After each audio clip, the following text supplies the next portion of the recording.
Assalamualaikum warahmatullahi wabarakatuh. Perkenalkan, nama saya Fatulan Hamidi dengan NIM 200304118 dari 5 Rek B MGT2.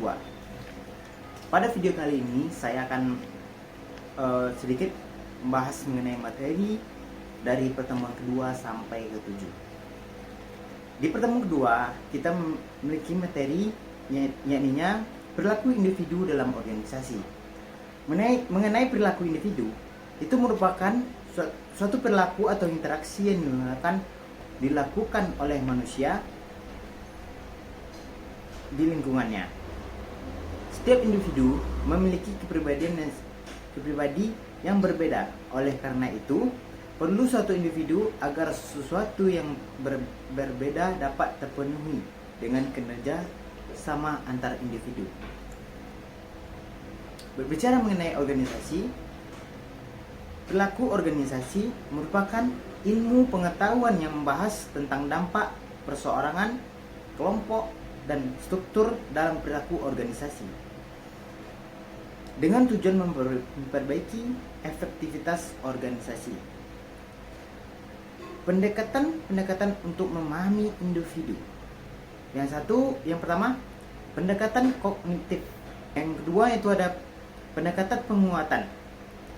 Yang ketiga, pendekatan psikonalitis. Selanjutnya persepsi, kepribadian, dan emosi. Persepsi merupakan suatu proses di mana individu menafsirkan kesan indera mereka agar memberikan makna pada lingkungannya. Kepribadian merupakan cara individu berinteraksi dengan lingkungannya. Emosi atau sikap yang mencerminkan bagaimana seorang dapat merasakan mengenai sesuatu. Selanjutnya itu mengenai komunikasi. Komunikasi adalah suatu proses interaksi baik secara lisan maupun tulisan. Suatu individu dengan individu lainnya, dengan organisasi, dan dua arah komunikasi. Dalam organisasi ada dua arah komunikasi. Yang pertama itu komunikasi atasan dengan bawahan. Yang kedua itu komunikasi antar bawahan dengan pekerja lainnya atau bawahan dengan bawahan. Dengan komunikasi kita dapat mengetahui perilaku seorang baik atau buruknya dalam kinerja. Part 3 atau pertemuan ketiga yaitu materi yang membahas mengenai perilaku kelompok. Tadi kelompok dalam organisasi. Perilaku kelompok merupakan suatu semua kegiatan dua atau lebih individu yang berinteraksi. Jenis-jenis kelompok yaitu ada kelompok primer, kelompok sekunder, dan kelompok formal. Yang keempat itu adalah kelompok informal. Fungsi kelompok dalam organisasi. Yang pertama itu adalah kelompok diperlukan dalam upaya perwujudan efisien dan efektivitas kerja melalui kerjasama. Selanjutnya, kelompok digunakan untuk memunculkan atau mengembangkan gagasan. Yang ketiga, kelompok digunakan untuk saling tukar pengalaman, pendapat, informasi, persepsi, dan keyakinan antar anggota kelompok. Kelompok efektif. Yang pertama, para anggota kelompok saling tertarik dan saling loyal masuk kepada pemimpinnya. Yang kedua, memiliki kepercayaan satu dengan yang lainnya. Yang ketiga, kelompok yang mengembangkan potensi anggotanya. Yang keempat, anggota kelompok merasa aman saat mengambil keputusan yang nampaknya sesuai dengan mereka. Yang kelima, dampak motivasi yang kuat dari sebagian besar anggotanya. Masuk ke pertemuan keempat. Di sini mengenai materi perilaku individu dan kelompok. Pengertian perilaku individu.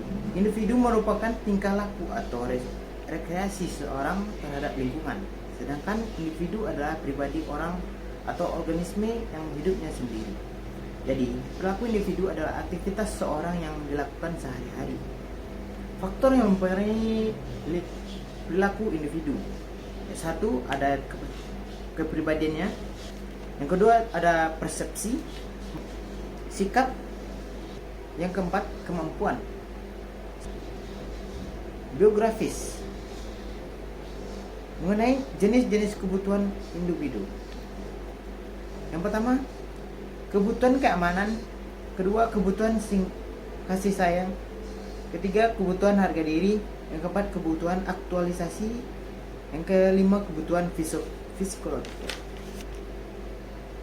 Selanjutnya mengenai pengertian perilaku kelompok. Perilaku kelompok merupakan suatu aktivitas yang dikerjakan oleh seorang individu dengan individu lainnya untuk memperoleh aspirasi anggota, berinteraksi dengan setiap anggota kelompok untuk mencapai tujuan yang diinginkan. Tahapan pengembangan kelompok. Yang pertama, tahapan pembentukan.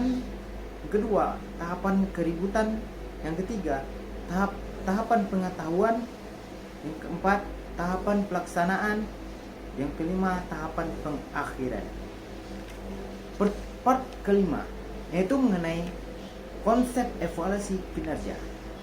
Pengertian evaluasi kinerja. Evaluasi kinerja merupakan bentuk penilaian dan peninjauan yang dilakukan berskala terhadap karyawan di tempat kerja.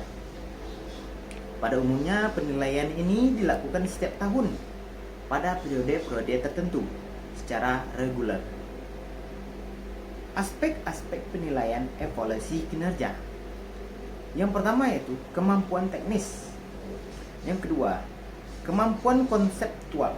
Yang ketiga, kemampuan hubungan interpersonal. Tujuan dari evaluasi kinerja.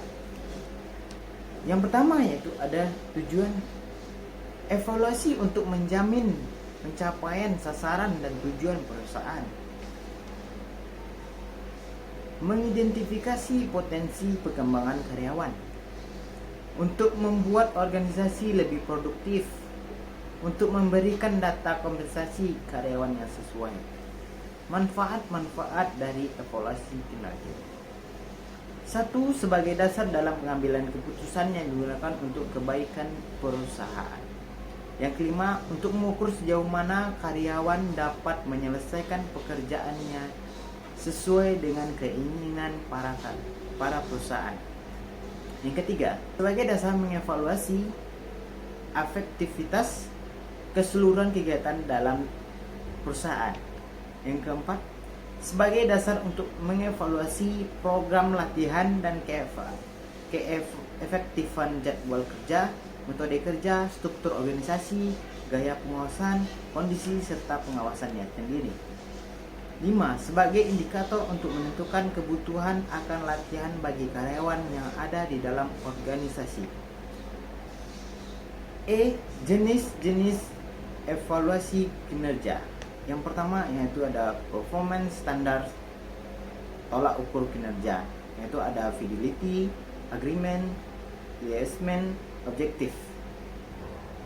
Kriteria manajemen kinerja, yaitu kegunaan fungsi yang bersifat krusial karena hasil penilaian kinerja dapat digunakan untuk melakukan seleksi. Yang kedua, bersifat empiris, bukan berdasarkan perasaan semata.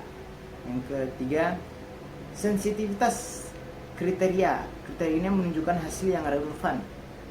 Yang keempat, sistematika kriteria. Hal ini tergantung dari kebutuhan organisasi dengan lingkungan organisasi.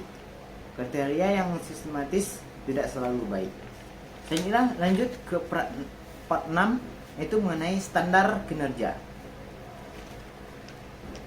Pengertian standar kinerja merupakan tolak ukur minimal, artinya jika proses kinerja karyawan di bawah standar kinerja minimal tersebut, maka kinerjanya tidak dapat diterima, buruk atau sangat buruk. Begitu juga kebalikannya.